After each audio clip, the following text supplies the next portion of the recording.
Mission 2024 को लेकर Bharatiya Janata party पूरे जोर शोर के साथ पूरे एक्टिव मोड में नजर आ रही है। राष्ट्रीय कार्यकारिणी के बाद अब प्रदेश में कार्य समिति की बैठक भी होगी।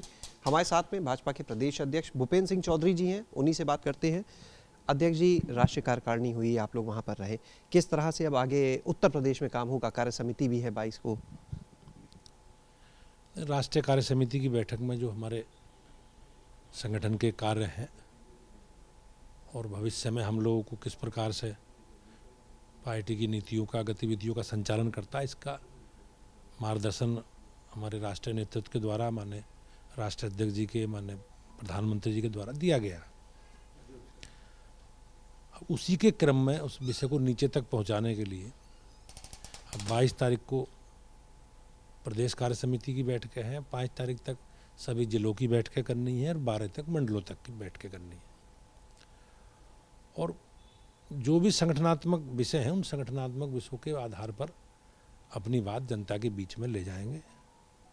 और जो हमारे देश के प्रधानमंत्री जी का संकल्प है कि सब लोगों में गतिविधि बढ़ानी है, समाज के सब तबकों को भाजपा के साथ जोड़ना है, उसे लेकर आगे बढ़ेंगे। अध्यक्ष जी, जिस तरह से बात करें, 80 सीटें हैं, उत्तर प्रदेश सबसे बड़ा राज्य है, सबसे ज़्यादा फोकस में भी रहता है, खुद प्रधानमंत्री जी यहाँ से सांसद हैं, तो उत्तर प्रदेश को लेकर जाहिर सी बात है खास फोकस रहा होगा इन सब जगह पर। नहीं, ये तो केंद्रीय बैठक थी, भारतीय जनता पार्टी की अखिल भारतीय बैठक थी। उत्तर प्रदेश सहित सभी राज्यों के इसमें संगठन के जो भी लोग हैं उपस्थित रहे और पार्टी ने पूरा होमवर्क अपना, हम लोगों ने जो अपनी गतिविधि है, गतिविधि नियमित रूप से कैसे चलानी है हमें, वो पार्टी की गतिविधि हम लोगों ने संगठनात्मक भी और हमारी विचारधारा से जुड़े विषय भी, और जो हमारे सेवा के रचनात्मक काम है, हमारी सरकार के विषय हैं, वो जनता के बीच में ले जाने हैं किस प्रकार से, ये सारा सब लोग तय किया। और हम लोग उसी के परिप्रेक्ष्य में प्रदेश कार्य समिति की बैठक, फिर प्रदेश के बाद जिलों की बैठक और जिलों के बाद मंडलों की बैठकों के माध्यम से अपना विषय नीचे तक सर्कुलेट हम लोग कर पाएंगे। जो बूथ 2019 में रह गए थे, जहां पर कमल नहीं खिल पाया था, उनके लिए खास काम करने के लिए फोकस नहीं, पार्टी के अलग अलग कार्यक्रम हैं और हम लोग पीछे बूथ सशक्तिकरण अभियान के तहत पार्टी ने सभी नीचे तक जाकर हम लोगों ने उन बूथों की पहचान करना और क्या क्या परिस्थिति रहे हैं, जो परिस्थिति में जो परिणाम, हमारे राजनीतिक परिणाम हमारे अनुकूल नहीं आए हैं, तो हम लोग पूरे जनता के बीच में हैं। और सामान्यता यही है कि हम लोगों को अपनी बात ठीक से नहीं समझा पाए, जो हमारी बात, तो अब हम लोग अपनी बात जनता के बीच में, उन क्षेत्रों में, उन बूथों में जाकर हमारी जो सरकार की नीतियाँ हैं, हमारी सरकार की जो काम है और हमारी जो गरीब कल्याण की योजनाएं हैं, उसे लेकर जनता के बीच में जाएंगे। अच्छा, एक सवाल इससे इतर, अखिलेश यादव सपा अध्यक्ष हैं, वो केसीआर की रैली में शामिल होने के लिए गए। एक थर्ड फ्रंट की बात भी चल रही है अखिलेश यादव का वहाँ जाना। अब ये चुनाव जब आते हैं तो इस तरह की गतिविधि ये लोग करते हैं, लेकिन थर्ड फ्रंट, फोर्थ फ्रंट का जो भी अवधारणा है, कभी देश की राजनीति में सफल नहीं हो पाई है। और देश की और प्रदेश की जनता एक स्थायी सरकार चाहती है, स्थायी नेतृत्व चाहती है, और वो स्थायी नेतृत्व मोदी जी के रूप में भारतीय जनता पार्टी के पास है। और लगभग 9 वर्षों से भारतीय जनता पार्टी की सरकार मोदी जी के नेतृत्व में चल रही है और हमारी सरकार गरीब कल्याण से जुड़े विषयों पर लेकर बहुत अच्छा काम सरकार ने किया है और उन सब विषयों को लेकर जनता के बीच में हम लोग जाएंगे। क्या लगता है अखिलेश यादव का चेहरा इतना बड़ा राष्ट्रीय चेहरा है कि कोई इम्पैक्ट डाल पाए, भविष्य की राजनीति में असर कोई दिखे, जिस तरह से ये सब रैलियां चल रही हैं?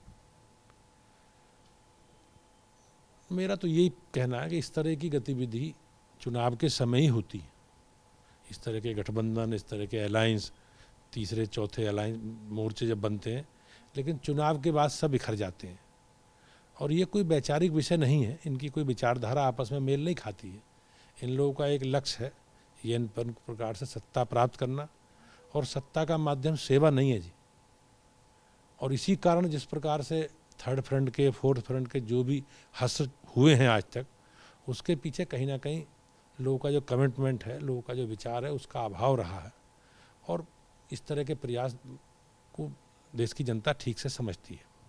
अध्यक्ष जी, अभी तक भारत जोड़ो यात्रा के तरफ से राहुल गांधी जो थे वो मैदान में नजर आए, लेकिन अब प्रियंका गांधी जो उनकी बहन भी हैं, राष्ट्रीय महासचिव पार्टी की, उनको भी सामने लाने की तैयारी है, हाथ से हाथ जोड़ो अभियान शुरू करके। अब देखो, कांग्रेस की राजनीतिक जो ज़मीन है वो खिसक चुकी है। अब कांग्रेस को कोई संज्ञान लेने तैयार नहीं है।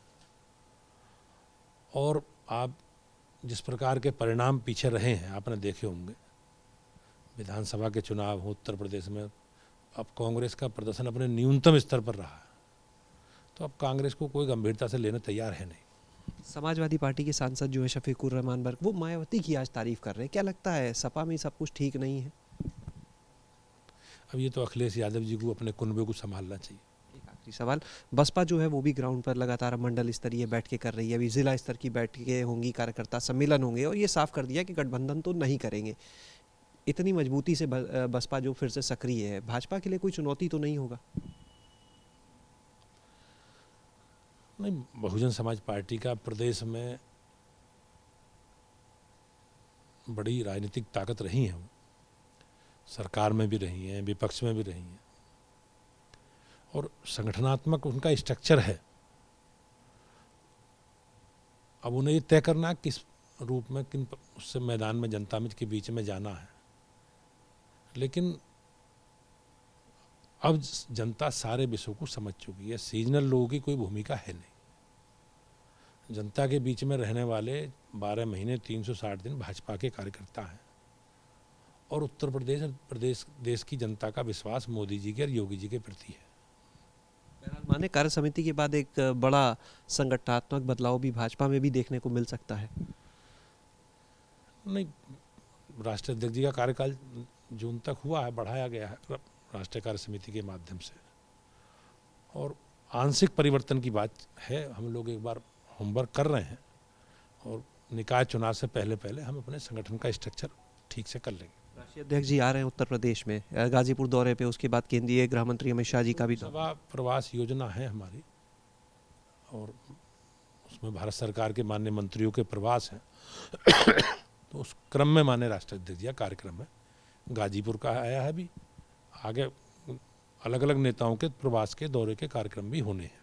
बहुत बहुत शुक्रिया। तो ये थे हमारे साथ में भाजपा प्रदेश अध्यक्ष भूपेंद्र चौधरी जी, जिन्होंने बताया कि किस तरह से जो राष्ट्रीय कार्यकारिणी में मंथन हुआ, उस संदेश को अब नीचे के कार्यकर्ता तक कैसे पहुंचाए, इस पर काम होगा। प्रदेश कार्य समिति की बैठक होगी। और जहां तक बात करें थर्ड फ्रंट, तो उन्होंने कहा उसका कोई भविष्य नहीं है। जो पूर्व में देखा गया है थर्ड फ्रंट को जिस तरह से, उसी तरह से इसका भी हश्र होगा। कैमरा सहयोगी प्रमोद के साथ शैलेश अरोरा, एबीपी गंगा, लखनऊ।